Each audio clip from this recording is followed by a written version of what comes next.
Hello beautiful soul! Welcome back to my channel. This is my Ame from Japan, Kabayan. Aries, this reading is for you. Maraming salamat po na sa aking subscriber, new subscriber, cross-watcher, at sa mga bagong pasok dyan. Welcome na welcome kayo sa bahay ni Ate Aimee. Maraming salamat din sa nakataba ng puso ninyong mga comments. Sa halos lahat kayo is resonate. If comment lang mga kabayan ng inyong energy is naiwan dyan, pati pangalan nyo binabasa ko. Makukulay yung energy nyo, makaresonate na kayo sa ating reading na tayo magsaya ng panahon, ano. Tandaan nyo, maaring ito is a vice versa, ha. Maaring energy mo, energy ng person mo, energy ng malapit sa puso. Maaring nangyari, o mangyari pa lang, ha. Lawakan nyo yung isipan nyo. Kay Aries, we have the bridge, successful, matatapos mo na daw yung mga problema mo. Yan. Kumbaga, may kakayahan ka na matapos or mapagdaanan. Yan. Well, successfully overcoming a problem. May mga problemang magtatapos, no? Kung ano may mga pinoproblema. We have the ear. There's a good news ako nakikita sa'yo. May mga good news daw na maaring marinig, ma-receive, or kung ano man yun. Okay, pero pag-ingatan nyo din yung tenga nyo, ha? Kasi, ang nakikita ko daw, there's something happen when it comes to your ear. Either masugatan ka, o kaya maano ka ng hikaw, matusok ka, maluga ka, o kaya may mga, kasi ngayon is a ghost month ba, ganyan, o baka may mga, kasi yung mga ibang areas kasi is nagkakaroon ng spiritual awakening, baka may mga maririnig kayo na hindi naririnig ng iba, tapos yung tenga nyo, baka yung iba sa inyo nagri-ring, yung ring na ano, well, ang makakaintindi lang siguro sa akin ito yung mga nagkakaroon din ng spiritual awakening, yung nagri-ring siya, it means na you are in a spiritual awakening. I-research mo, magkaiba, pag nag-ring ang kaliwa, iba ang meaning nun. Pag nag-ring ang kanan, iba rin ang meaning nun, ha? Magkaiba ang angels na sa kaliwa kanan. I-research mo para malaman mo at maintindihan mo yung mga nagkakaroon ng spiritual awakening. We have the eye, yes, iba sa inyo, diba? Sabi ko sa iyo, trust your intuition kasi iba sa inyo, you have a psychic abilities. Kumbaga, nagkakaroon talaga ng changes when it comes sa iyong sarili. Iba sa inyo, may mga makikita kayo, maaaninag, maririnig na hindi naririnig o nakikita ng iba. Mas more kayong magkakaroon ng enlightenment or magiging sensitive kayo masyado, no? Yan, baka nagkakaroon ng ganon. Ingat kayo sa mata nyo din, no? Baka bigla kayong magka-sore eyes, mamaga, mapuwing, masugatan, yan. Ingatan nyo rin, no? And we have the young man. Maybe you are dealing with the young man or relationship, no? Or maaring ikaw ito. O kaya anak mo, diba? Kasamahan mo sa trabaho, kung sino man siya sa buhay mo. Yan, there's something happen with it come this tao. Yan, we have the shield.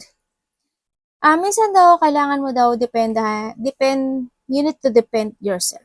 Alam mo, para sa akin, when it comes sa awakening, psychic ability of spiritual awakening, mas more mong masishield yung sarili mo pag ito is more nagkaroon ng powerful. Kasi mas makikilala mo kung sino ang mga kalaban mo. No? Mag-meditate ka. Yan. Yun nga, ang iba naman sa inyo, kailangan mo daw you need to depend yourself, no, sa mga hindi magagandang panghuhusga ng ibang tao or kaya meron kang dinedependihan na tao, ganyan, no? And we have the angel, yes, sabi ko sa'yo, your guidance is here, no? Yan, spiritual guidance protect you from the harm. Yan, kumbaga, kasi you have a connection with the universe din kasi, kaya your angels is here. Protektado ka sa mga tao na pwedeng manakit sa iyo. Okay? Nakita ko dito. We have the cloud. Okay. May mga problema daw ako. Yan. May mga problema na temporary problem. Halimbawa, kung ano man itong temporary problem, masamantala lang yun kasi we have the successful overcoming the problem, di ba? Kumbaga, lahat naman daw ng mga pagsubok sa buhay, yan, malalakpasan mo. No? And yun nga, which comes naman sa spiritual awakening, this is a temporary problem na mararanasan nyo. Itong mga to, ha? And we have the wall. Yan, may mga sitwasyon daw na hindi mo maiintindihan. Okay? Kung ano man yan sa buhay mo na may mga misunderstanding kang hindi mo maiintindihan, mangyayari. When it comes naman sa spiritual awakening, hindi mo maintindihan yung mga nangyayari when it comes to yourself. Kasi sa nakikita ko sa'yo, mas more kang mag-enlighten, mas giging active. No? Baka yung mga part na yon bigla ka may naaninag, magulat ka na lang, akala mo na namamalikmata ka lang. It's no. No? Trust your intuition kasi ah pinoprotektahan ka naman ng ano mo, ng angels mo, ng guidance mo, no? You need to trust your intuition sa lahat. We have the medicine Buddha. Ayan, sinasabi dito na minsan daw kung may mga hindi ka maintindihan na sitwasyon, anak, basang-basa ka na naman. Basang-basa na naman yung anak ko. Mga hindi ka maintindihan na sitwasyon sa buhay mo, pwede ka daw humingi ng tulong sa ibang tao. Halimbawa, may pinagdadaanan ka problema when it comes to your love life, trabaho, business, or when it comes to yourself, di ba? Kung nagkakaroon ng mga changes, yan, humingi ka sa tao na alam mo na mas maiintindihan ka, na alam mo na hindi ka i-judge, na alam mo na mabibigyan ka talaga niya ng advice, yan, o matutulungan ka talaga niya, no? And we have this Sowilo. Yan. Sowilo kasi this is a sign. Yan. Sabi ko nga sa'yo, when it comes to spiritual awakening, magkakaroon kayo ng more enlightenment, no? Dito sa nakikita ko dito.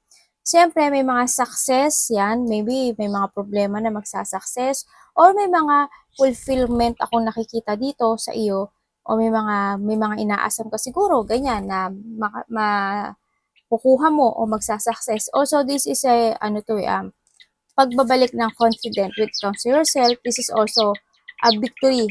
Opo, anak. So, dayo. Ang na anak ko, sorry Yan, may mga success na mangyayari sa iba. May mga personal growth yan. Baka ito, magkakaroon ka ng mga personal growth dito, no?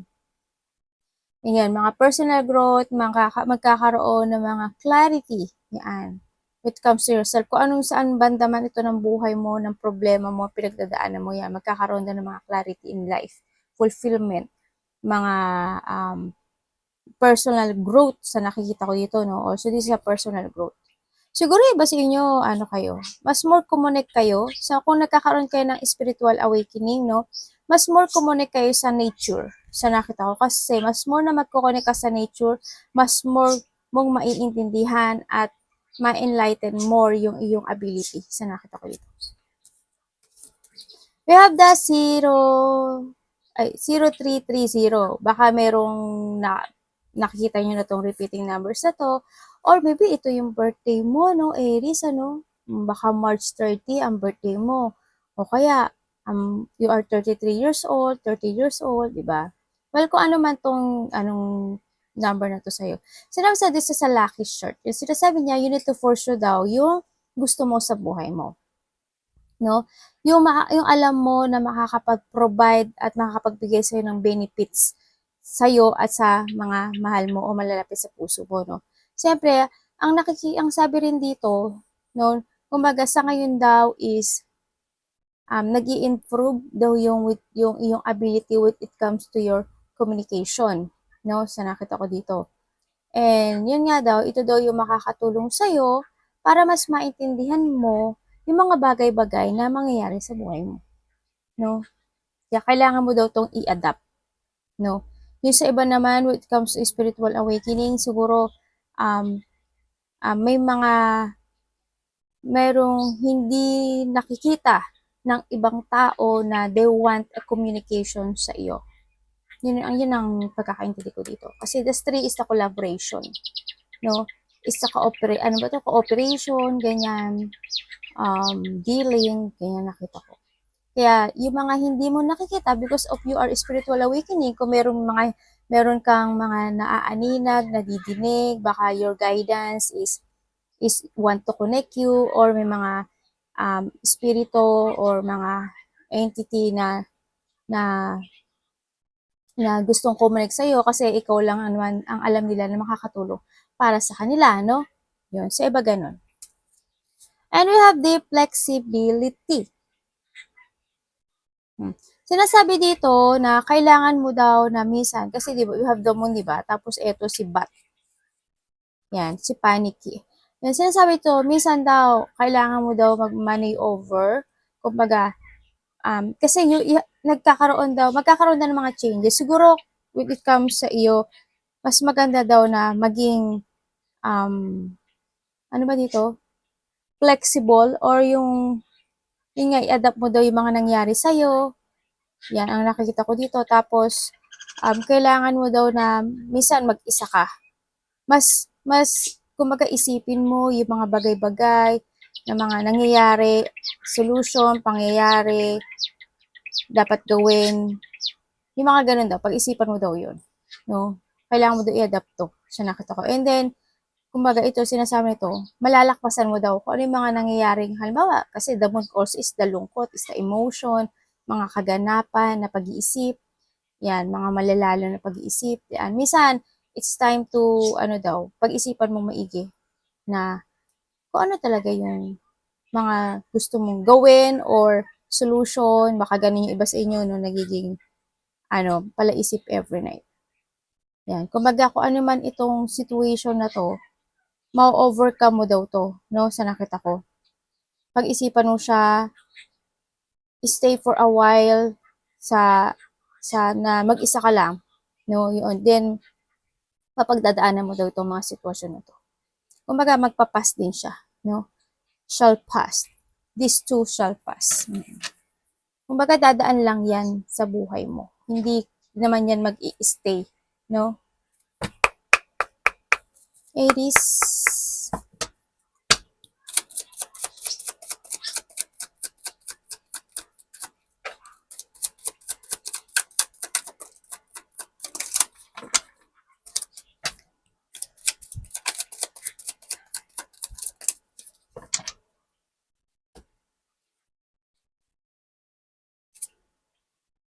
Okay.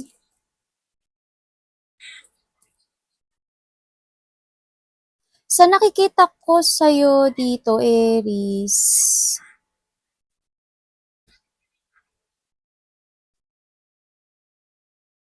yes, sa nakita ko sa'yo, there's a new horizon, sa nakita ko sa'yo. And then, may mga sitwasyon ako na nakita na kailangan mo daw maging patient.